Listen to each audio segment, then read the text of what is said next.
1970 সালে বাংলাদেশে এই গোটা দেশে একটা নির্বাচন আসলো। সেই নির্বাচনের সময় বাংলাদেশের মুসলমানদের সেন্টিমেন্টে নিজের পক্ষে নেওয়ার জন্য এই অঞ্চলের একজন মুসলিম নেতা, যিনি 47 সালের সময় মুসলিম লীগ করেছিলেন, জাতিসংঘে ওয়াদা করেছিলেন যদি পাকিস্তান হয় কোরআনের শাসন হবে, সেই নেতার নাম শেখ মুজিবুর রহমান সাহেব।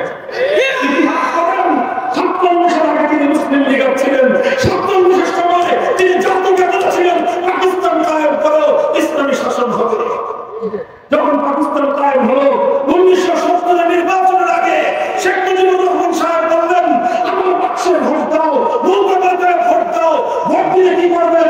আমরা যদি পাস করতে পারি কোরআন সুন্নাহর বিরুদ্ধে কোনো আইন করব না।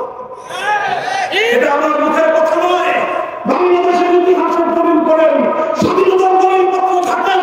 1970 জাতীয় নির্বাচনে আওয়ামী লীগের দলীয় ম্যানিফেস্টো নির্বাচনী ইশতেহারের মধ্যে গোটা জাতির সঙ্গে এই কথা স্পষ্ট ভাষায় অঙ্গীকার করা হয়েছিল, আওয়ামী লীগ ক্ষমতায় গেলে, নৌকা ক্ষমতায় গেলে, শেখ মুজিবুর রহমান সাহেবরা ক্ষমতায় গেলে কোনোদিন কোরআন সুন্নাহ বিরোধী কোনো আইন করবেন না। যদি আমার কথা ভুল হয়, লক্ষ মানুষের সামনে বলতেছি, আর কোনোদিন মঞ্চে কথা বলবো। এই অঙ্গীকার করার পর এ জাতি নৌকাকে সিল মারলো। কেমন সিল মারলো? যে নিরঙ্কুশ সংখ্যাগরিষ্ঠতা পেয়ে গেল, বিজয়ী হলো পশ্চিম পাকিস্তানি স্বৈরাচারীরা। ক্ষমতা হস্তান্তর না করে 25 মার্চ 71 সালে আমাদের উপর হামলা করলো। 26 মার্চ কালুরঘাট থেকে স্বাধীনতার ঘোষণা হলো। 16 ডিসেম্বর বাংলাদেশ স্বাধীন হলো। 9 মাস পশ্চিম পাকিস্তানিদের মেহমানখানায় কারাগারের মধ্যে শেখ মুজিবুর রহমান সাহেব বন্দী থাকতেন, আপ্যায়িত হলেন। এরপরে সেখান থেকে তিনি মুক্তি পেয়ে শুধু বাংলাদেশে নয়, গেলেন লন্ডনে, দেখা হলো শ্রীমতী ইন্দিরা গান্ধীর সঙ্গে।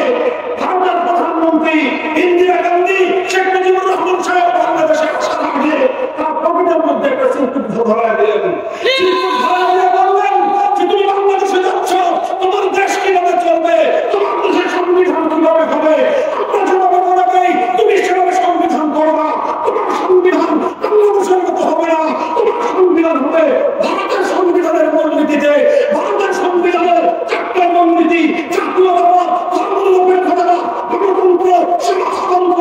ভারতের সেই সংবিধানকে গ্রহণ করে শেখ মুজিবুর রহমান সাহেব 72 সালে বাংলাদেশের জনগণের সঙ্গে 70 জাতীয় নির্বাচনের ওয়াদার সঙ্গে বিশ্বাসঘাতকতা করে ধর্মনিরপেক্ষতার ভিত্তিতে সংবিধান গঠন করে 71 জনতাকে হত্যা করলেন।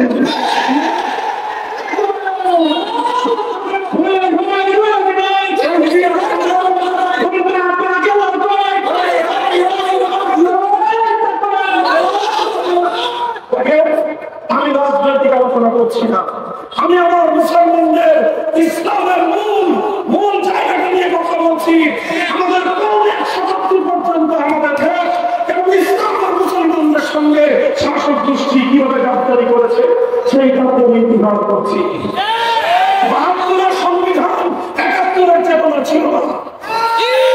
72 চেতনা, এটা 71 চেতনার জায়গায় ভেজাল চেতনা ছিল। 50 বছর ধরে আমাদের জাতিকে 72 চেতনা ভেজাল আসতেছে, নাম দিয়েছে 71। 71 চেতনা ছিল জালিমের বিরুদ্ধে মজলুমের লড়াই। 71 চেতনা ছিল মানুষের অধিকারের লড়াই। 71 চেতনা ছিল বৈষম্যের বিরুদ্ধে লড়াই। 71 চেতনা ছিল জুলুম বৈষম্যহীন এই তাৎপর্যের লড়াই। 71 চেতনা ছিল বাংলাদেশের সংবিধান। 71 চেতনা ছিল ভারতের কাতারের সংবিধান। 71 চেতনা ছিল বাংলাদেশকে ভারতের সেবা গোলাম বানানোর সংবিধান।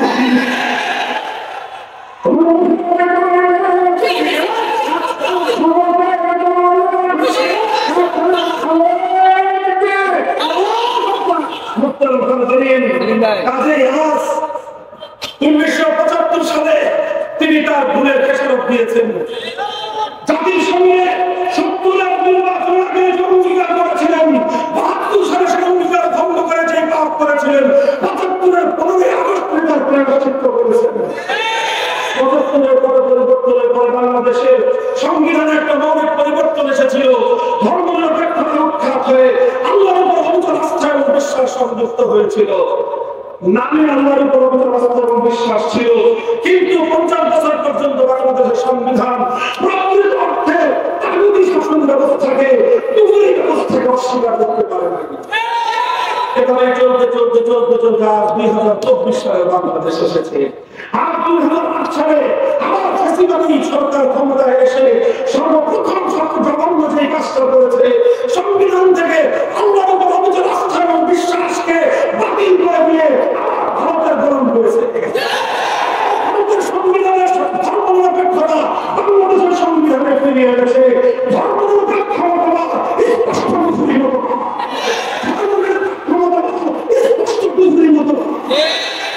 এই মতবাদ মুসলমানদের উপর চাপিয়ে দিয়ে এই মুসলিম জাতিকে, এই সাধারণ সন্তানদেরকে, এই শরীয়তুল্লাহর বংশধরদেরকে গৌর গোবিন্দের বংশধরে পরিণত করার চেষ্টা করেছে। বাংলাদেশকে মূর্তি দিয়ে ভরে ফেলবার চেষ্টা করেছে। মসজিদের শহর, ঢাকার শহরকে মূর্তির শহর বানাবার চেষ্টা করেছে। আমরা প্রতিবাদ করলাম, মসজিদের শহর মসজিদের থাকবে, মূর্তির ব্যাপারে পরিণত হতে পারবে না। আমাদের মূর্তি হবে, আমরা কথা বলতে পারবো না। আমরা বরদাস্ত করলাম, দিলাম, স্পষ্ট বার্তা দিলাম, চিরাপ দিতে পারি, রক্ষা দিতে পারি, মূর্তি সংস্কৃতির সামনে মাথা নত করতে পারি।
বাংলাদেশের মানুষ ঘন্টার বিপ্লবে দেখিয়ে দিয়েছে আর কিছু থাকতে পারে মুসলমানদের জনপদের জাতীয় স্থাপনায় রাষ্ট্রীয় পর্যায়ে কোন মূর্তি থাকতে পারে না। সে মূর্তি দূরবীন নিয়ে কাজ করো। কে বলেছে মূর্তি ভাঙতে সেদিন? 5ই আগস্ট কোন নেতা বলেন মূর্তি ভাঙো, কোন আনন্দ ডাক দেওয়ার সময় পায় নাই। এ জাতি চেতনায় উজ্জীবিত হয়ে 5ই আগস্টের বিপ্লবের প্রথম মুহূর্তে যে কাজ করেছে সেটা হলো এদের শাহজালালের গৌর গোবিন্দের নয়, এদের গোষ্ঠীর নগর, এটা মূর্তির শহর নয়।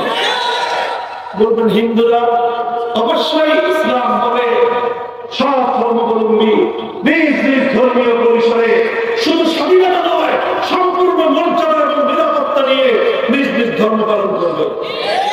তোমার মন্দিরে তুমি মূর্তি বানাও, যত সুন্দর করে ইচ্ছা মূর্তি বানাও, যতগুলো ইচ্ছা তুমি মূর্তি বানাও, কিন্তু মুসলিম জনপদে যে জনপদের জন্য 47-এ হাজার হাজার লক্ষ লক্ষ মুসলমান ভিটেমাটি ছেড়ে মুসলমানদের আলাদা আবাস গড়েছিল, যে দেশে জাতিসংঘ অঙ্গীকার করা হয়েছিল ইসলাম হবে শাসনতন্ত্র, কোরআন হবে সংবিধান, যে দেশে মুসলমানদের সঙ্গে বারবার অঙ্গীকার ও প্রতিশ্রুতি দেওয়া হয়েছিল এই দেশ এবং জাতি গড়ে উঠবে ইসলামী শরিয়াত আলোকে। 24-এর বিপ্লবের পর এখন আমার আখেরি পয়গাম আপনাদের কাছে, এখন বাংলাদেশের সবচেয়ে গুরুত্বপূর্ণ দুটো টপিক, একটা হলো ভারতীয় সাম্রাজ্যবাদ রচে যাওয়া,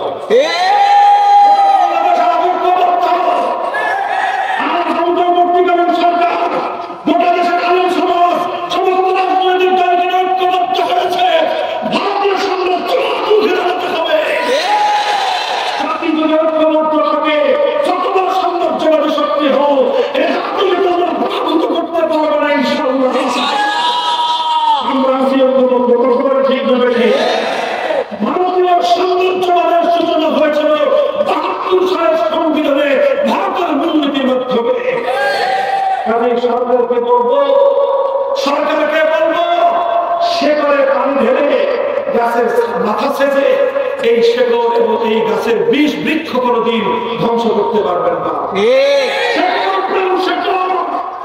বাংলাদেশ থেকে ভারতীয় সংবিধানকে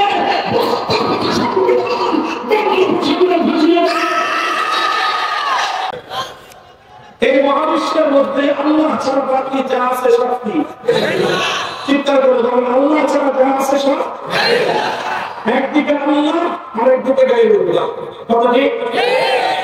আল্লাহ ছাড়া যা আছে সবই গায়রুল্লাহ, মানুষ গায়রুল্লাহ, ফেরেশতা গায়রুল্লাহ, আম্বিয়া নবী গায়রুল্লাহ, ওলি গায়রুল্লাহ, জিন গায়রুল্লাহ, আসমান জমিন গায়রুল্লাহ, সব কিছু গায়রুল্লাহ। আল্লাহ ছাড়া যা আছে সব গায়রুল্লাহ। তো বড় গায়রুল্লাহকে প্রথমত যেটা তাদের পরিচয় দিচ্ছি, যে বড় গায়রুল্লাহ এদিকে তাকালেন, এদিকে এদিকে ওদিকে তাকালে ওদিকে আওয়াজ করবেন না, মেহরবানি করে কেউ কোনদিকে আওয়াজ করবেন না, আওয়াজ ছাড়া যা বলেন নকশা মোটামুটি করেন কোনো সুবিধা নেই, কিন্তু আওয়াজ করবেন না। লক্ষ্য করেন এদিকে, সবার এদিকে নিচের নেই, আমার দিকে তাকাতে হবে, আমার কথা শুনুন মনোযোগ দিয়ে, খুব অল্প সময় আমাকে আপনাদের গুরুত্বপূর্ণ একটা মেসেজ দিয়ে যেতে হবে। আমরা সূর্যাস্তের আগে আমাদের ঢাকায় বুঝতে হবে, বুঝেন কিন্তু ব্যাপার কাজে আপনারা যদি এই বিষয়ে থাকার সময় কিন্তু বেশি থাকবে। তাহলে আমি বলছি যে কোনো গায়রুল্লাহকে যদি আল্লাহর আসনে বসানো হয়, যে কোনো গায়রুল্লাহকে যদি আল্লাহর স্থান দেওয়া হয়, তাহলে সেই গায়রুল্লাহকে কাবুল করা হয়।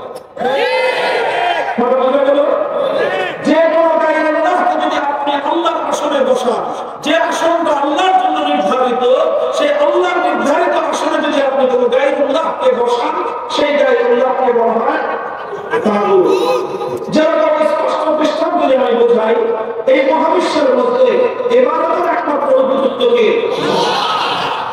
সুতরাং ইবাদত পাবেন একমাত্র ইবাদতের মালিক একমাত্র। তো যে ইবাদত একমাত্র আল্লাহর জন্য হওয়ার কথা, ইবাদতের মালিক যে একমাত্র আল্লাহ, আল্লাহ ছাড়া যদি অন্য কারো ইবাদত করা হয়, তাহলে যার জন্য যে গায়রুল্লাহর জন্য ইবাদত করা হবে, সেই গায়রুল্লাহকে বলা হবে তাগুত। সেদিকে মানুষ লাত, মানাত, উজ্জা, হুবলের পূজা করত, আল্লাহকে বাদ দিয়ে লাতকে সিজদা দিত, আল্লাহকে বাদ দিয়ে হুবলকে সিজদা করত, আল্লাহকে বাদ দিয়ে মানাত এবং উজ্জাকে পূজা করত, আল্লাহকে বাদ দিয়ে যেই দেবতার পূজা করা হতো, সেই দেবতাকে বলা হতো তাগুত। বর্তমান পৃথিবীতে এমন কোন দেবতা আছে মানুষ যার পূজা করে? আছে? দুর্গাকে মানুষ পূজা করে, সরস্বতী, কালী, এই সকল দেবতাকে মানুষ পূজা করে। এই সকল দুর্গা, সরস্বতী, কালী দেবতা এগুলো আল্লাহ না গায়রুল্লাহ? যদি গায়রুল্লাহকে আল্লাহর আসনে বসানো হয়। ইবাদতের মালিক একমাত্র কে? আল্লাহকে ইবাদত না করে যদি দুর্গার ইবাদত করে তাহলে দুর্গাকে বলা হয় তাগুত। কোন মানুষ যদি কোন তাগুতের ইবাদত করে, কোন মানুষ যদি দুর্গার পূজা করে আর ৫ ওয়াক্ত নামাজ পড়ে, ঈমানদার লাগবে না। কোন মানুষ যদি কালী অথবা সরস্বতীর পূজা করে, প্রতি বছর হজ করে, ঈমানদার লাগবে না। কথা বলেন ঠিক না বেশি? আমাদের দেশে অনেক মানুষ মনে করে যে হজ করছে ঈমানদার বার্তা হয়ে গেছে, আর ওটা আবু জাহল তো বহু বেশি হজ করছে। যে বছর মুহাম্মদ রাসূলুল্লাহ সাল্লাল্লাহু আলাইহি ওয়াসাল্লামের সাথে যুদ্ধ করে সে বদরের যুদ্ধের ময়দানে ধ্বংস হয়েছে, সেটা আগের বছরও জিলহজ মাসে সে হজ করেছে। কাজেই গায়রুল্লাহকে যদি কেউ আল্লাহর জায়গায় বসায়, সে যাই কিছু ঈমানদার হতে পারে। তাহলে একজন মানুষ যদি আল্লাহকে বাদ দিয়ে কোন গায়রুল্লাহর পূজা করে, আল্লাহকে বাদ দিয়ে কোন গায়রুল্লাহর ইবাদত করে, সে ঈমানদার হতে পারে না, সে তাগুতের পূজা করে। তাই এবার বুঝুন, ইবাদতের একমাত্র উপযুক্ত কে? ইবাদতের উপযুক্ত যেরকম একমাত্র আল্লাহ, ইবাদতের মালিক যেমন একমাত্র আল্লাহ, ঠিক তদ্রুপ এই মহাবিশ্বের মধ্যে মানুষের জন্য, সমস্ত মাখলুকাতের জন্য আইন এবং বিধান দেওয়া একচ্ছত্র নিরঙ্কুশ ক্ষমতার মালিক একমাত্র কে? ইবাদতের মালিক যেমন একমাত্র আল্লাহ, ঠিক তদ্রুপ সৃষ্টি জগতের মধ্যে নিরঙ্কুশ ভাবে, প্রশ্নহীন ভাবে, আনচ্যালেঞ্জেবল ভাবে, এমন ভাবে চূড়ান্ত ভাবে আইন তৈরি করবা একমাত্র মালিক, একমাত্র ক্ষমতার অধিকারী হলেন আল্লাহ। তো যে ইবাদত একমাত্র আল্লাহর জন্য হওয়ার কথা, আল্লাহকে বাদ দিয়ে গায়রুল্লাহকে ইবাদত করলে যেরকম গায়রুল্লাহ তাগুতে পরিণত হয়, ঠিক তদ্রুপ যে আইন আল্লাহ করার কথা, যে আইন একমাত্র আল্লাহ দেওয়ার মালিক, আল্লাহর সেই আইনের বিরুদ্ধে গিয়ে যদি কেউ আইন প্রদান করে, আল্লাহর আইনের বিরুদ্ধে যদি কেউ আইন কেউ রচনা করে, আল্লাহর বিধানের বিরুদ্ধে যদি কেউ বিধান রচনা করে, তো যারা সেই বিধান রচনা করবে, যে সে আইন প্রণয়ন করবে, সেই আইন প্রণেতাকে বলা হয় তাগুত, এবং সেই বিধান দেওয়াকে বলা হয় তাগুত। বক্তারা বলতে পারে তাহলে কিন্তু মানুষ কোন আইন করতে পারবে না। হ্যাঁ, মানুষ আইন করতে পারবে, মানুষ রুলস এবং রেগুলেশন তৈরি করতে পারবে, তবে মানুষের আইন তৈরি করবার ক্ষমতা হলো সীমিত। মানুষ আইন কেমন ভাবে তৈরি করতে পারবে? মানুষ এমন ভাবে আইন তৈরি করতে পারবে, মানুষের বানানো কোন আইন আল্লাহ পাকের কোন আইনের সঙ্গে কন্ট্রাডিক্টেড হতে পারবে না। মানুষ আইন করতে পারবে, কিন্তু আল্লাহর কোন আইনের বিরুদ্ধে আইন করতে পারবে না। মানুষ আইন করতে পারবে, আল্লাহর কোন আইনের বাইরে গিয়ে আইন করতে পারবে না। মানুষ আইন করতে পারবে, কিন্তু আল্লাহর কোন আইনকে বাতিল করতে পারবে না। মানুষ আইন করতে পারবে, তবে আল্লাহ পাকের কোন আইনকে চ্যালেঞ্জ করতে পারবে না। মানুষ আইন করতে পারবে, কিন্তু আল্লাহ পাকের কোন আইনকে বাতিল করতে পারবে না। আল্লাহর আইনের বিরুদ্ধে গিয়ে যে আইন করবে, সেই আইন কোন রাজা বাদশা যদি করে, সেই রাজা বাদশাকে বলা হবে তাগুত। আল্লাহর আইনের বিরুদ্ধে কোন আইন যদি কোন প্রেসিডেন্ট করে, সেই প্রেসিডেন্টকে বলা হবে তাগুত। আল্লাহর আইনের বিরুদ্ধে যদি কোন প্রধানমন্ত্রী কোন আইন জারি করে, সেই প্রধানমন্ত্রীকে বলা হবে তাগুত। আল্লাহর আইনের বিরুদ্ধে যদি কোন মন্ত্রী পরিষদ কোন আইন অনুমোদন দেয়, গোটা মন্ত্রী পরিষদকে বলা হবে তাগুত। আল্লাহর আইনের বিরুদ্ধে যদি কোন আদালত, কোন বিচারালয়, কোন বিচার ব্যবস্থা যদি কোন আইন তৈরি করে, সেই বিচারপতি, বিচার ব্যবস্থাকে বলা হবে তাগুত। আল্লাহর আইনের বিরুদ্ধে যদি কোন আইন পরিষদ, কোন সংসদ যদি কোন আইন রচনা করে, তাহলে সেই আইন পরিষদ, সেই সংসদ গোটাটাকে বলা হবে তাগুত। বড় কঠিন কথা, বড় কঠিন বিষয়। ইমানের খবর নাও, ইমানদার তুমি ইমানের খবর নাও। 5 ওয়াক্ত নামাজ পড়ে, প্রতিদিন কয়েকটা 5 ওয়াক্ত নামাজ পড়ে, তাহাজ্জুদ পড়ে, আবার সকালবেলা চাষের নামাজ, তার সন্ধ্যাবেলা আওয়ামীর নামাজ, সব পড়ে, শুধু প্রতিদিন 5 মিনিটের জন্য দুর্গা পূজা করে। বলেন ইমানদার লাগে? যদি দুর্গার সামনে মাথা নত করে ইমানদার হবে তোমাকে শুধুমাত্র এক আল্লাহর উপর বিশ্বাসী হলেই হতে হবে, হলেই চলবে না। সমস্ত হিন্দুকে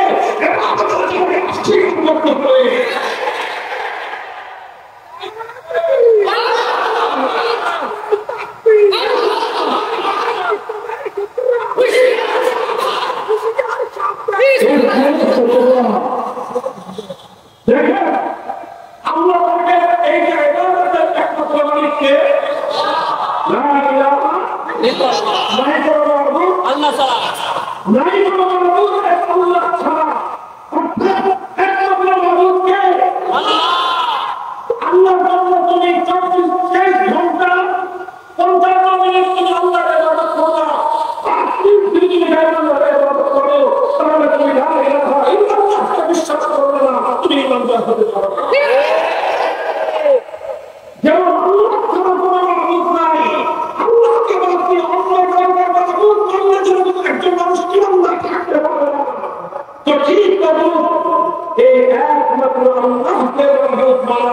এটাকে বলা হয় তাওহীদ ফিল ইবাদত। এটাকে কি বলা হয়? ইবাদতের একত্ববাদ। এটাকে বলা হয় ভগবানের কথা বলা। এটাকে বলা হয় ইবাদতের একত্ববাদ। মুমিন হতে হলে ইবাদতের একত্ববাদকে যেরকম মানতে হয়, ঠিক তদ্রূপ আরেকটা একত্ববাদ আছে, সেই একত্ববাদকে বলা হয় তাওহীদ ফিল হাকিমিয়্যাহ। অর্থাৎ আইন তৈরি করবার ক্ষেত্রে আমার আল্লাহর একত্ববাদকে বিশ্বাস করতে হবে। ইবাদতের ক্ষেত্রে তুমি যদি মুহূর্তের জন্য দুর্গার পূজা করো, মুহূর্তের জন্য যদি তুমি লাখ লাখ পূজার পূজা করো, মুহূর্তের জন্য যদি তুমি চন্দ্র সূর্যের পূজা করো, মুহূর্তের জন্য যদি তুমি আগুনের পূজা করো, তাহলে একজন মানুষ যেরকম ইমানদার হতে পারে না। ঠিক তখন সারা জিন্দগিতে গোটা বিশ্বে গোটা রাষ্ট্র ব্যবস্থায় যত আইন আছে সমস্ত আইনের মধ্যে লক্ষ কোটি আইনের মধ্যে একটা আইনের ক্ষেত্রে যদি কেউ আল্লাহর আইনের বিরুদ্ধে যদি কোনো আইনকে এক মুহূর্তের জন্য মেনে নেয়, সে ব্যক্তি আর কিছু হতে পারে, হাসি হাসি কাশি হতে পারে, ইমানদার হতে পারে।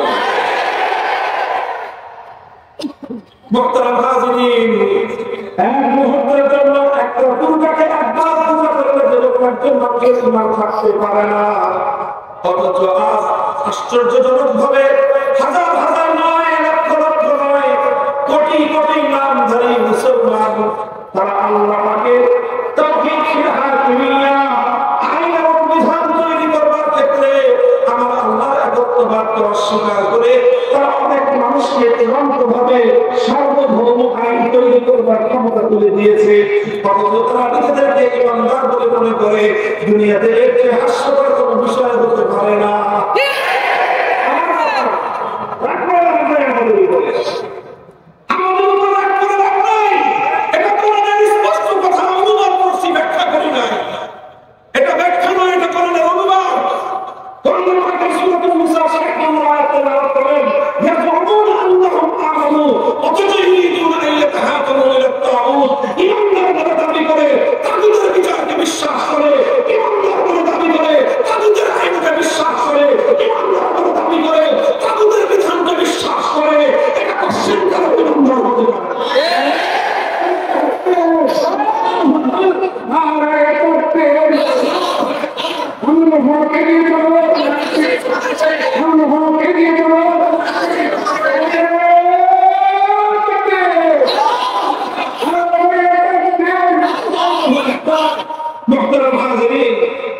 মুসলমান সমাজের মধ্যে এইভাবে তাগুতি আইন, তাগুতি বিধান, এটা মুসলিম সমাজের মধ্যে ছিল না।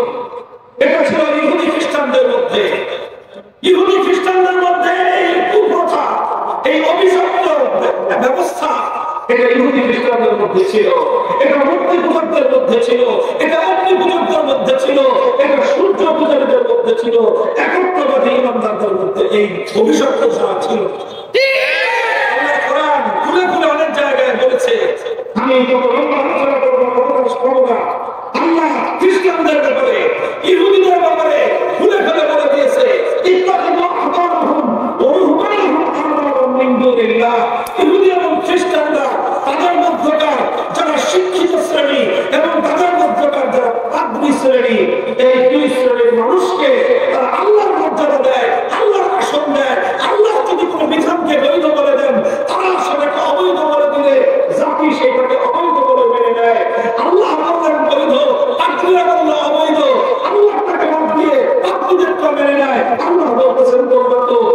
তাতারীদেরকে আল্লাহ আসন বসায় দিলেন। অথচ সেই ইহুদিদের অভিশপ্ত ধারা, খ্রিস্টানদের অভিশপ্ত ধারা মুসলমানদের মধ্যে, মুসলমানদের সোনালী যুগে 600 বছর পর্যন্ত ছিল। গোটা মুসলিম বিশ্বে কোথাও প্রমাণ পাওয়া যায় না যে আল্লাহ পাকের কোন একটা বিধানকে, কোন একটা আইনকে মুসলিম বিশ্বের মধ্যে কেউ চ্যালেঞ্জ করেছে। কোন পণ্ডিত, কোন ক্ষমতাবান, কোন ক্ষমতাধর আল্লাহ পাকের কোন বিধানকে চ্যালেঞ্জ করেছে। মুসলমানদের গোটা 600 বছরের ইতিহাসে এমন কোন কুলাঙ্গারের জন্ম হয় নাই। এরপরে আসলে একটা সময়, সেই সময়টা মুসলমানদের উপর একটা বিরাট অভিশাপ নেমে আসলো। তাতারি সম্প্রদায়, মঙ্গোলীয় সম্প্রদায় মুসলমানদের উপর তারা আগ্রাসন চালালো, লক্ষ লক্ষ মুসলমানদেরকে শহীদ করলো। মুসলমানদের প্রাণ কেন্দ্র বাগদাদ খেলাফতের রাজধানীকে ধ্বংস করে দিল। মুসলিম বিশাল দখল করে তাতারিরা তারা মুসলমানদের এলাকায় সাম্রাজ্য স্থাপন করলো। এটা বড় দুঃখজনক ছিল না, সবচেয়ে বড় দুঃখজনক বিষয় ছিল তাতারিরা সর্বপ্রথম মুসলিম জাতির মধ্যে আল্লাহর আইনকে উপেক্ষা করে তাতারিদের নেতা চেঙ্গিস খানের বানানো আইন গ্রন্থ ছিল, যেটার নাম ইতিহাসের কথা করা যায় ইয়াসেক। এই ইয়াসেকের আইন মুসলিম জাতির উপর তারা চালিয়ে দিল। এটা ছিল মুসলমানদের উপর সর্বপ্রথম সবচেয়ে বড় অভিশাপ। এই অভিশাপ যখন মুসলিম জাতির উপর চেপে বসলো, মুসলমানদের আলেম সমাজ এক মুহূর্তের জন্য নীরবে বরদাস্ত করে নাই। জীবন দিয়েছেন, রক্ত দিয়েছেন, লড়াই করেছেন, সাদা বরণ করেছেন, শত শত নয়, হাজার হাজার নয়, লক্ষ লক্ষ মুসলমান গোলাপ আকারে রক্ত দিয়েছেন, হাজার হাজার আলেম কারাগারে বন্দী হয়েছেন। শাইখুল ইসলাম ইবনে তাইমিয়া রাহমাতুল্লাহি আলাইহি কারাগারে বন্দী হয়েছেন, কিন্তু আল্লাহর আইনের পরিবর্তে চেঙ্গিসি আইন এক মুহূর্তের জন্য মেনে নেন। মুসলমানদেরকে স্লোগান দিবেন না, এখন কথা শুনেন না, সময় সংক্ষেপ। মুসলমানদের এই ত্যাগ আর কোরবানি, এই শাহাদাতের রক্তের মুদ্রার উপর ভিত্তি করে এক সময় তাতারিরা পরাস্ত হলো, তাতারিরা পরাজিত হলো। মুসলমানদের এলাকা আবার মুসলমানদের হাতে ফিরে আসলো। তাতারিরা পরাস্ত হয়ে মুসলিম এলাকা ছাড়তে বাধ্য হলো। আর অবশিষ্ট তাতারিরা ইসলাম গ্রহণ করে তওবা করে তাগুতের পথ ছেড়ে তাওহীদের পথে তারা ফিরে আসলো। আমার সেই মুসলমানদের মধ্যে আল্লাহর আইনের সোনালী যুগ আবার ফিরে আসলো।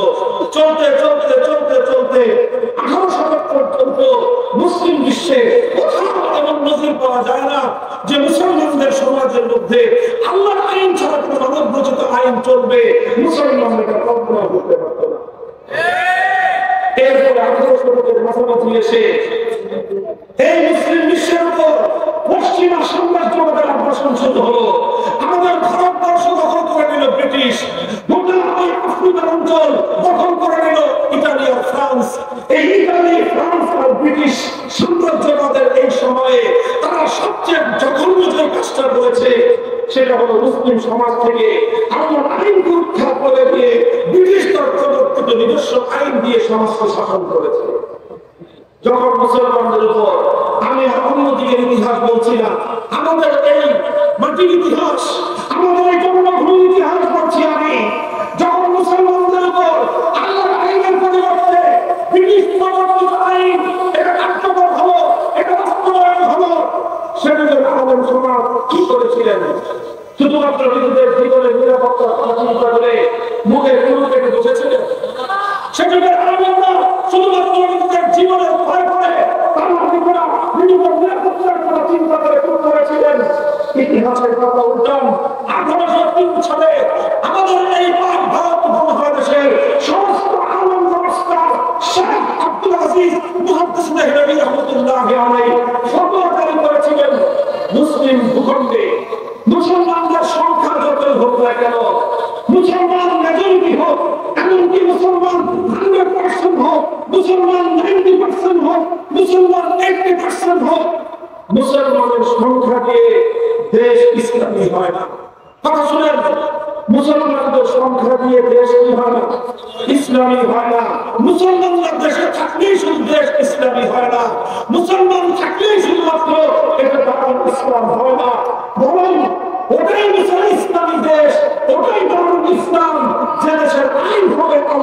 আইন। আর যেই দেশের আইন হয় আল্লাহর আইন ছাড়া মানব রচিত আইন, সেখানে মুসলমানের সংখ্যা যদি 100% হয়, সেই দেশ ইসলামী দেশ নয়, সেই দেশ দারুল ইসলাম নয়, সেটাকে ইসলামের পরিভাষায় বলা হয় দারুল ইসলাম।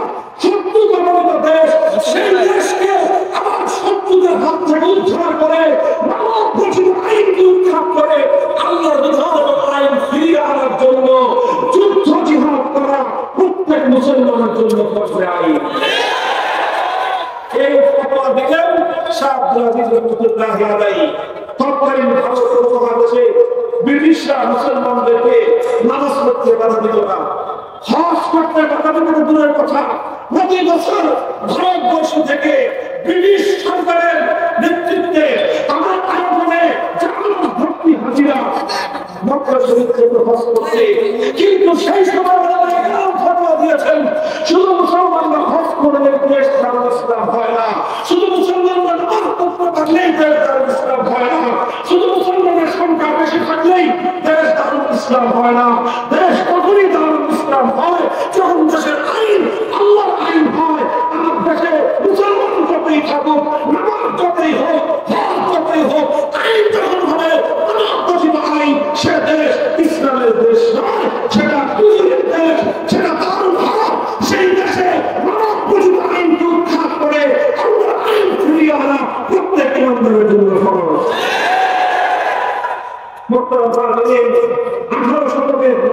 ঊনবিংশ শতাব্দীর শুরুর দিকে 1819 শতকের শুরুর দিকে এই ফতোয়া আসার পর এখন 21 শতাব্দী চলছে। 19 শতক গেল, 20 শতক গেল, 21 শতকের এখন 24 বছর চলছে। 200 বছর আগে দেওয়া এই ফতোয়াকে আজও পর্যন্ত এই পাক ভারত উপমহাদেশ নয়, গোটা বিশ্বের কোন আলেম চ্যালেঞ্জ করে বলেন নাই যে এই ফতোয়া ভুল। সুতরাং আজও সেই ফতোয়া এই উপমহাদেশের মুসলমানদের উপর কার্যকর রয়েছে। আর সেই ফতোয়া হলো এই দারুল হককে মুসলিমদের আইনের দ্বারা পরিচালিত, ব্রিটিশ আইনে পরিচালিত দেশটাকে আল্লাহর কোরআনের আইনের দিকে ফিরিয়ে আনবার জন্য যা করতে হয়, লড়াই করতে হলে লড়াই, যুদ্ধ করতে হলে যুদ্ধ, জীবন দিতে হলে জীবন।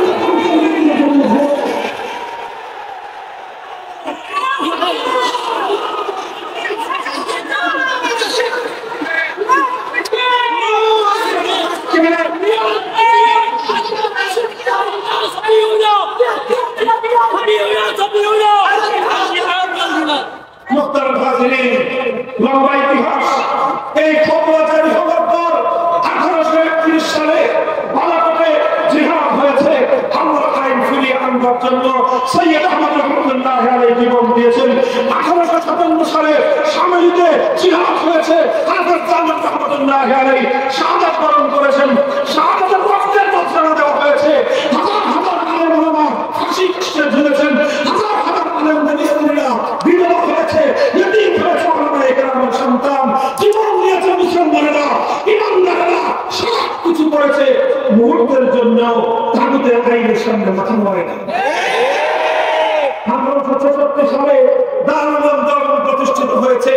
80 বছরের সংগ্রামের পর, 80 বছরের সংগ্রামের পর 1947 সালে ব্রিটিশরা রাজি হলো, ঠিক আছে তোমাদের দেশ তোমাদেরকে দিয়ে আমরা এবার তল্পা গুটিয়ে কাটতি বস্তা বেঁধে আমরা আমাদের 7 সমুদ্র আমাদের তৈরি করে আমরা আবার লন্ডনে চলে যাব, তোমরা তোমাদের দেশটা।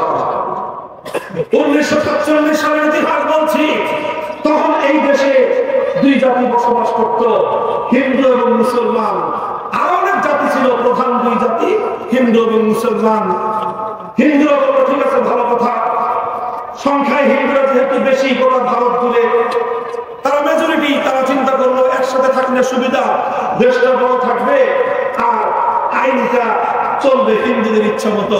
মুসলমানরা চিন্তা করলো যে আমাদের এত বড় দেশের দরকার নাই, আমাদের এত জাগতিক উন্নতির দরকার নাই, এত অর্থনৈতিক উন্নতির প্রয়োজন নাই, আমাদের জীবনে সবচেয়ে বেশি প্রয়োজন হলো আমরা এমন একটা দেশ চাই, এমন একটা ভূখণ্ড চাই, এমন একটা মানচিত্র চাই যে মানচিত্রে প্রয়োজনে আমরা পেটে পাথর বেঁধে থাকবো, 3 বেলার পরিবর্তে প্রয়োজনে আমরা 1 বেলা খাবো, কিন্তু সেই জনপদের সে রাষ্ট্রের আইন হবে আল্লাহর আইন, সেখানে হুকুমত হবে আল্লাহর কোরআন আল্লাহর বিধান। আল্লাহ কোরআনের হুকুমত কায়েম করবার জন্য, ইসলামী হুকুমত বাস্তবায়নের জন্য এই উপমহাদেশের মুসলমানরা জোট বাঁধলো, ঐক্যবদ্ধ হলো। আর মুসলমানরা, অধিকাংশ মুসলমানরা মতামত দিল, আমরা মুসলমানদের জন্য আলাদা ভূখণ্ড চাই, এমন একটা ভূখণ্ড চাই যেই ভূখণ্ডে আমরা ইসলামী হুকুমত বাস্তবায়ন করব। কায়েম হলো পাকিস্তান।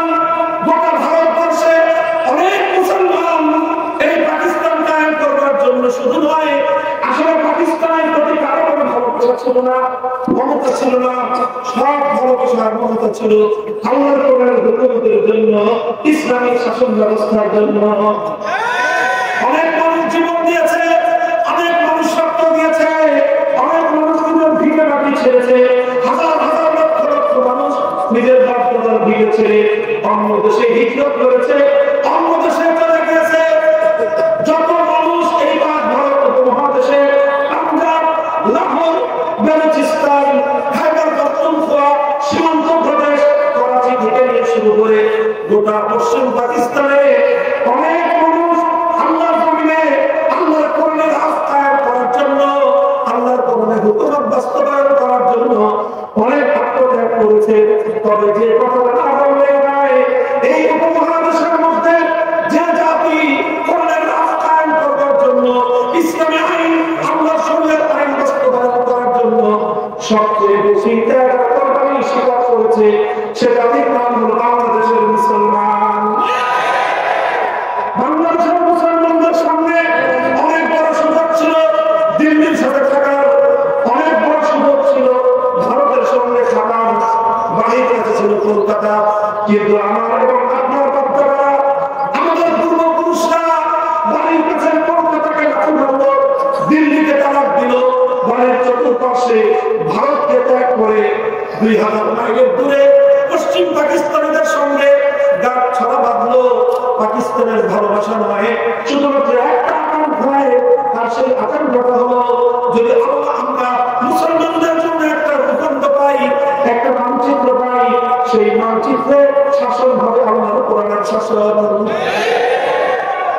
খুব ভালো করে বুঝবেন, পাকিস্তানের প্রতি, পশ্চিম পাকিস্তানি খান পাঠানদের প্রতি আমাদের কোনো ভালোবাসা ছিল না, পূর্বপুরুষদের কোনো ভালোবাসা তাদের প্রতি ছিল না।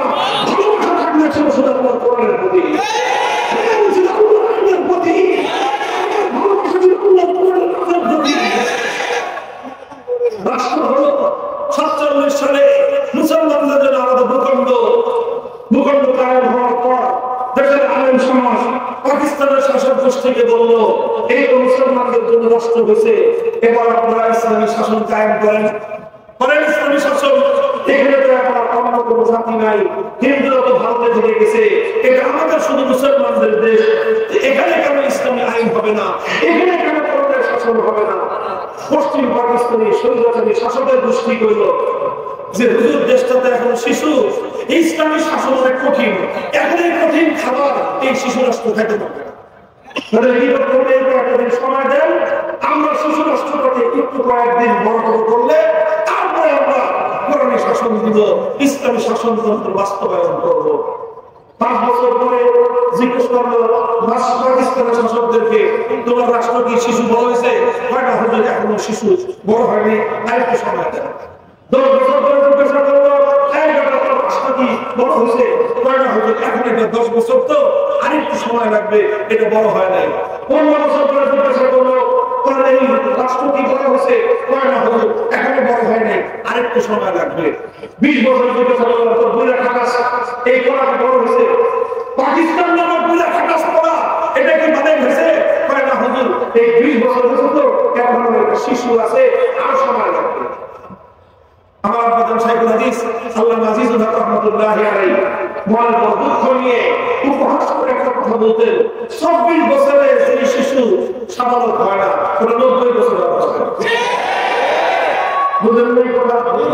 আমাদের 24 বছরে একটা পুরুষ মানুষ কান্না যুবক করে, এখন 24 বছরও যদি বাচ্চা এই পড়া শিশু, তার এই পড়া ভালো হবে।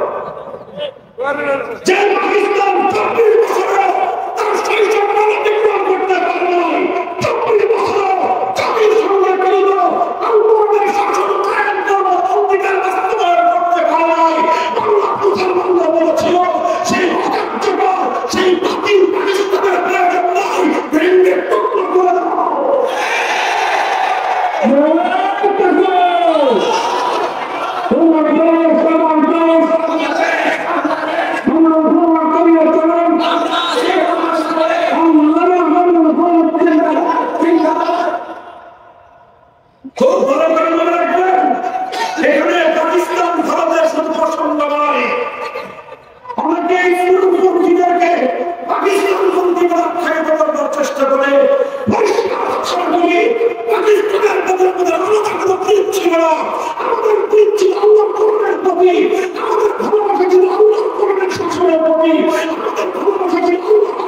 পারি, সেটা 47 ছিল, সেটা 71 ছিল, সেটা 90 ছিল, সেটা 2024 ছিল, ভবিষ্যতে থাকবে সেটাই।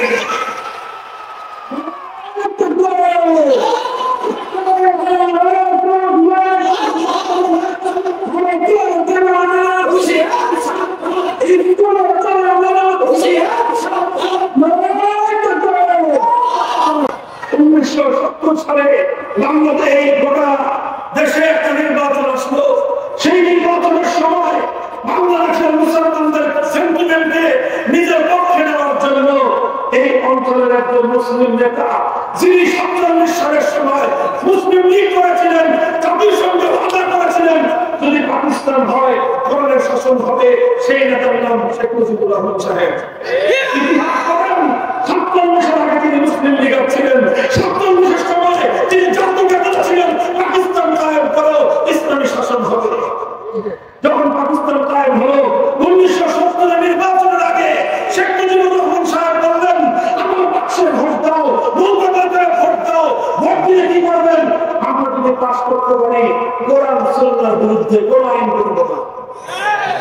এটা আমার মুখের কথা নয়, বাংলাদেশের ইতিহাসের প্রমাণ করেন। স্বাধীনতার দলের পক্ষ থাকেন 1970 জাতীয় নির্বাচনে আওয়ামী লীগের দলীয় ম্যানিফেস্টো নির্বাচনী ইশতেহারের মধ্যে গোটা জাতির সঙ্গে এই কথা স্পষ্ট ভাষায় অঙ্গীকার করা হয়েছিল, আওয়ামী লীগ ক্ষমতায় গেলে, নৌকা ক্ষমতায় গেলে, শেখ মুজিবুর রহমান সাহেবরা ক্ষমতায় গেলে কোনদিন কোরআন সুন্নাহ বিরোধী কোনো আইন করবেন না। যদি আমার কথা ভুল হয়, লক্ষ মানুষের সামনে বলতেছি, আর কোনদিন মঞ্চের কথা বলবো। এই অঙ্গীকার করার পর এ জাতি নৌকাকে সিল মারলো। কেমন সিল মারলো? যে নিরঙ্কুশ তারা পেয়ে গেল। বিজয়ী হলো পশ্চিম পাকিস্তানি সন্ত্রাসীরা ক্ষমতা হস্তান্তর না করে 25 মার্চ 71 সালে আমাদের উপর হামলা করলো। 26 মার্চ কালুরঘাট থেকে স্বাধীনতার ঘোষণা হলো। 16 ডিসেম্বর বাংলাদেশ স্বাধীন হলো। 9 মাস পশ্চিম পাকিস্তানিদের মেহমানখানায় কারাগারের মধ্যে শেখ মুজিবুর রহমান সাহেব বন্দী থাকতেন, আপ্যায়িত হলেন। এরপরে সেখান থেকে তিনি মুক্তি পেয়ে সোজা বাংলাদেশে নয়, গেলেন লন্ডনে। দেখা হলো শ্রীমতী ইন্দিরা গান্ধীর সঙ্গে। ভারতের প্রধানমন্ত্রী ইন্দিরা গান্ধী শেখ মুজিবুর রহমান সাহেব বাংলাদেশে আসার আগে তার পকেটের মধ্যে একটা চিরকুট ধরায় দিলেন। চিরকুট ধরায় দিয়ে বললেন যে তুমি বাংলাদেশে যাচ্ছ, তোমার দেশ কিভাবে চলবে, তোমার দেশের সংবিধান কিভাবে হবে, আমরা যেভাবে বলে দেই তুমি সেভাবে সংবিধান করবা। তোমার সংবিধান বাংলাদেশের মতো হবে না, তোমার সংবিধান হবে ভারতের সংবিধানের মূলনীতিতে। ভারতের সংবিধানের 4টা মূলনীতি: জাতীয়তাবাদ, ধর্মনিরপেক্ষতা, গণতন্ত্র, সমাজতন্ত্র। ভারতের সেই সংবিধানকে গ্রহণ করে শেখ মুজিবুর রহমান সাহেব 72 সালে বাংলাদেশের জনগণের সঙ্গে 70 জাতীয় নির্বাচনে ওয়াদার সঙ্গে বিশ্বাসঘাতকতা করে ধর্মনিরপেক্ষতার ভিত্তিতে সংবিধান গঠন করে 71 জনতাকে হত্যা করলেন।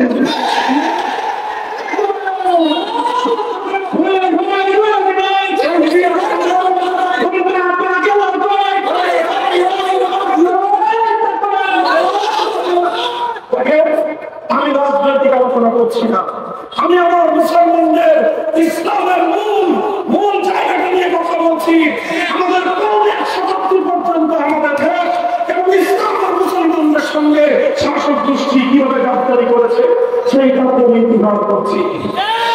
72 সংবিধান 71 চেতনা ছিল না।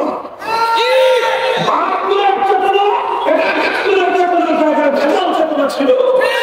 50 বছর ধরে আমাদের জাতিকে 72 চেতনা ভেড়া বসতেছে, নাম দিয়েছে 71। 71 চেতনা ছিল জালিমের বিরুদ্ধে মজলুমের লড়াই। 71 চেতনা ছিল মানুষের অধিকারের লড়াই। 71 চেতনা ছিল বৈষম্যের বিরুদ্ধে লড়াই। 71 চেতনা ছিল জুলুম বৈষম্যহীন ইনসাফের বাংলাদেশ। 71 চেতনা ছিল পুরোই বাংলাদেশের সংবিধান। 71 চেতনা ছিল ভারতের কাতারের সংবিধান। 71 চেতনা ছিল বাংলাদেশকে ভারতের সেবা গোলাম বানানোর সংবিধান।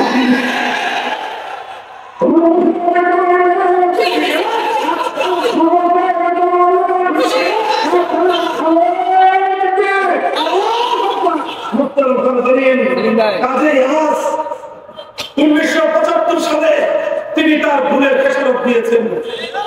জাতির সঙ্গে 70-এর নির্বাচন আগে যে অঙ্গীকার করেছিলেন, 72 সালে সে অঙ্গীকার ভঙ্গ করে যে পাপ করেছিলেন, 75-এর 15ই আগস্ট তার প্রায়শ্চিত্ত করেছেন।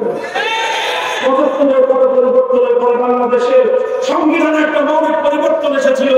ধর্মনিরপেক্ষতা উৎখাত হয়ে আল্লাহর উপর অবিচল আস্থা এবং বিশ্বাস সংযুক্ত হয়েছিল। নামে আল্লাহর উপর অবিচল আস্থা এবং বিশ্বাস ছিল, কিন্তু 50 বছর পর্যন্ত বাংলাদেশের সংবিধান প্রকৃত অর্থে তাগুতি শাসন ব্যবস্থাকে পুরোই ব্যবস্থাকে অস্বীকার করতে পারে না। এভাবে চলতে চলতে চলতে চলতে আজ 2024 সালে বাংলাদেশ এসেছে। আর 2008 সালে আবার ফ্যাসিবাদী সরকার ক্ষমতায় এসে সর্বপ্রথম জঘন্য যে কাজটা করেছে, সংবিধান থেকে আল্লাহর উপর অবিচল আস্থা এবং বিশ্বাসকে বাতিল করে দিয়ে ভারতের গোলাম করেছে। ভারতের সংবিধানের ধর্মনিরপেক্ষতা বাংলাদেশের সংবিধানে ফিরিয়ে এনেছে। ধর্মনিরপেক্ষতা স্পষ্ট বুঝির মতো, এই মতবাদ মুসলমানদের উপর চাপিয়ে দিয়ে এই মুসলিম জাতিকে, এই শাহজালালের সন্তানদেরকে, এই শরীয়তুল্লাহ বংশধরদেরকে গৌর গোবিন্দের বংশধরে পরিণত করার চেষ্টা করেছে। বাংলাদেশকে মূর্তি দিয়ে ভরে ফেলবার চেষ্টা করেছে। মসজিদের শহর, ঢাকার শহরকে মূর্তির শহর বানাবার চেষ্টা করেছে। আমরা প্রতিবাদ করলাম, মসজিদের শহর মসজিদের থাকবে, মূর্তির ব্যাপারে পরিণত হতে পারবে না।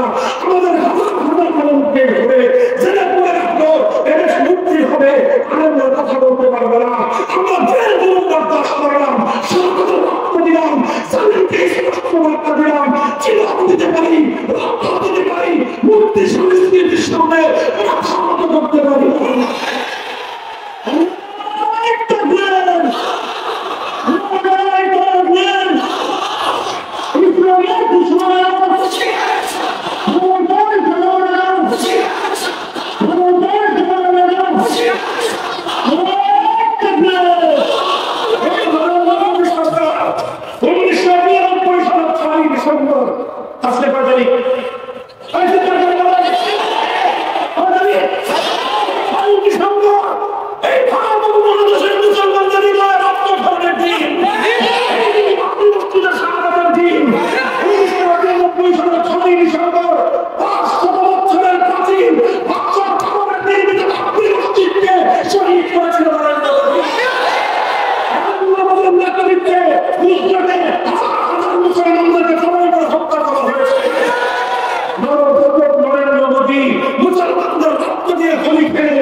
বাংলাদেশের মানুষ ঘন্টার বিপ্লবে দেখিয়ে দিয়েছে আর কিছু থাকতে পারে মুসলমানদের জনপদের জাতীয় স্থাপনায় রাষ্ট্রীয় পর্যায়ে কোন মূর্তি থাকতে পারে না। মুক্তি দূরবীন নিয়ে কাজ করো। কে বলেছে মুক্তি ভাঙতে সেদিন? 5ই আগস্ট কোন নেতা বলেন মুক্তি ভাঙো, কোন আনন্দ ডাক দেওয়ার সময় পায় নাই। এ জাতি চেতনায় উজ্জীবিত হয়ে 5ই আগস্টের বিপ্লবের প্রথম মুহূর্তে যে কাজ করেছে সেটা হলো এদের শাহজালালের গৌর গোবিন্দের নয়, এদের মুষ্টির নগর, এটা মুক্তির শহর নয়। বলবেন হিন্দুরা অবশ্যই ইসলাম বলে সব ধর্মাবলম্বী নিজ নিজ ধর্মীয় পরিসরে শুধু স্বাধীনতা নয় সম্পূর্ণ মর্যাদা এবং নিরাপত্তা নিয়ে নিজ নিজ ধর্ম পালন করবে। তোমার মন্দিরে তুমি মূর্তি বানাও, যত সুন্দর করে ইচ্ছা মূর্তি বানাও, যতগুলো ইচ্ছা তুমি মূর্তি বানাও, কিন্তু মুসলিম জনপদে যে জনপদের জন্য 47-এ হাজার হাজার লক্ষ লক্ষ মুসলমান ভিটেমাটি ছেড়ে মুসলমানদের আলাদা আবাস গড়েছিল, যে দেশে জাতির সঙ্গে অঙ্গীকার করা হয়েছিল ইসলাম হবে শাসনতন্ত্র, কোরআন হবে সংবিধান, যে দেশের মুসলমানদের সঙ্গে বারবার অঙ্গীকার ও প্রতিশ্রুতি দেওয়া হয়েছিল এই দেশ এবং জাতি গড়ে উঠবে ইসলামী শরিয়াত আলোকে। 24-এর বিপ্লবের পর এখন আমার আখেরি পয়গাম আপনাদের কাছে, এখন বাংলাদেশের সবচেয়ে গুরুত্বপূর্ণ দুটো টপিক, একটা হলো ভারতীয় সাম্রাজ্যবাদ রুখে দেওয়া।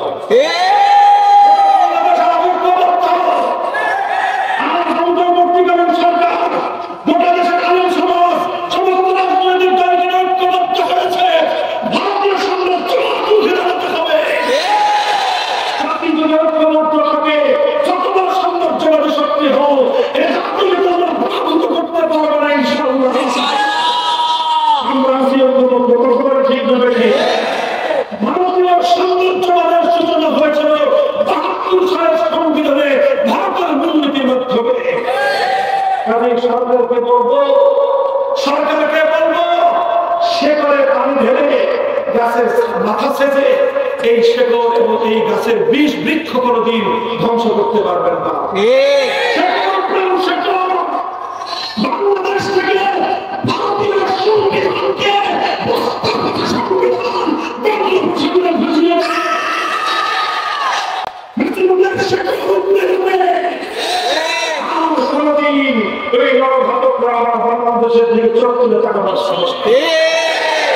দ্বিতীয় নম্বর এজেন্ডা এখন বাংলাদেশের সংবিধান সংস্কার। কি সংস্কারে সবাই যার যার মতামত দিচ্ছে, আমরা জনতার পক্ষ থেকে স্পষ্ট মতামত দিতে চাই। বেশি কথা নাই, মৌলিক একটা কথা, যেটা 47-এ বলেছিলাম, যেটা 71-এ বলেছিলাম, যেটা আমরা 75-এ বলেছিলাম, যেটা সবসময় বিপ্লবের প্রতিটি ক্ষেত্রে আমরা বলেছি, 24 সালে বলেছি, আজও বলি আমরা। আমাদের পরিষ্কার একটা পেলাম হলো আমরা সংবিধানে এমন একটা ধারা চাই, এমন একটা মূলনীতি চাই, যেই মূলনীতি এবং যেই ধারার মাধ্যমে বাংলাদেশে কোরআন সুন্নাহ বিরোধী কোন তাগুতি আইন, কোন তাগুতি নীতিমালা, কোন তাগুতি বিধান কার্যকর থাকবে। কথা বলেন আপনারা বলছেন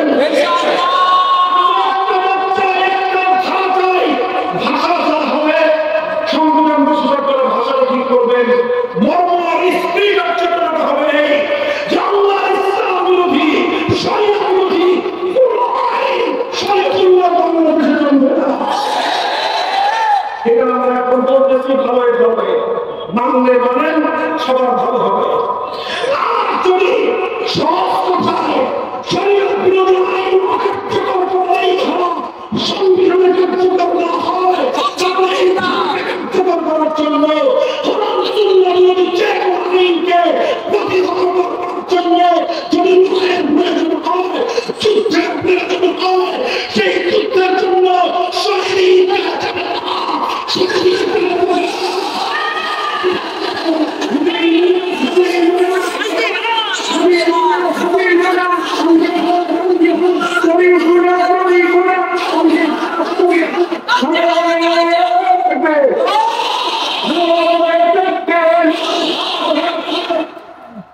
বসেন সবাই, ইনশাআল্লাহ আসেন তো, থাকবেন তো?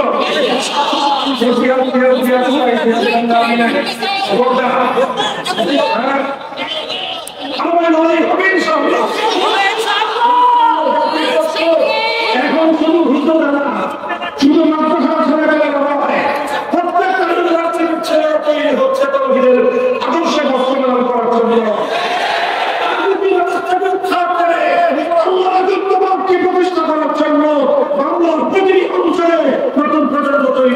ইনশাআল্লাহ এই জাতিকে তোমরা সবাই রাখতে পারবে ইনশাআল্লাহ প্রস্তুত হন মনে পাগড়ি বাঁধবেন ইনশাআল্লাহ ইনশাআল্লাহ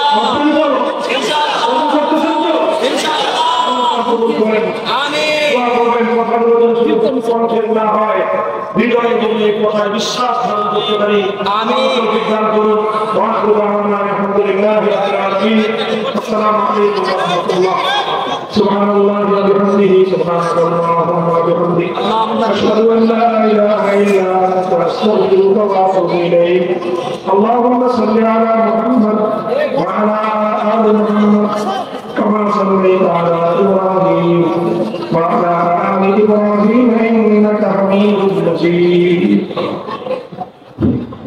يا حي يا قيوم برحمتك نستغيث اصلح لنا شأننا كله ولا تكلنا إلى أنفسنا طرفة عين ربنا آتنا في الدنيا حسنة وفي الآخرة حسنة وقنا عذاب النار Allah সেই কান্তি পৌঁছায় হাজার হাজার বান্দা তোমার দ্বীনকে ভালোবেসে কোরআনকে ভালোবেসে আল্লাহ আমাদের কোরআনের তর্জমায় আবেগ নিয়ে তর্জমা হয়েছে আল্লাহ তোমার বান্দাদের এই আবেগকে কবুল করো তোমার দ্বীনের প্রতি ভালোবাসাকে কবুল করো আল্লাহ আমাদের মাতৃভূমির প্রতি ইঞ্চি মাটিকে তোমার ইসলামের ঘাঁটি হিসেবে কবুল করো আল্লাহ এদেশের আকাশে ইসলামের মধ্যে বাধা করে দাও কালিমার খান্নাকে তুমি সম্পূর্ণ করে দাও আল্লাহ আমাদের মনে নেই এলাকাবাসীকে আল্লাহ তুমি কবুল করো তোমার কাছে রহমত নাযিল করো আল্লাহ ربنا تقبل منا انك انت السميع العليم وتب علينا يا مولانا انك انت التواب الرحيم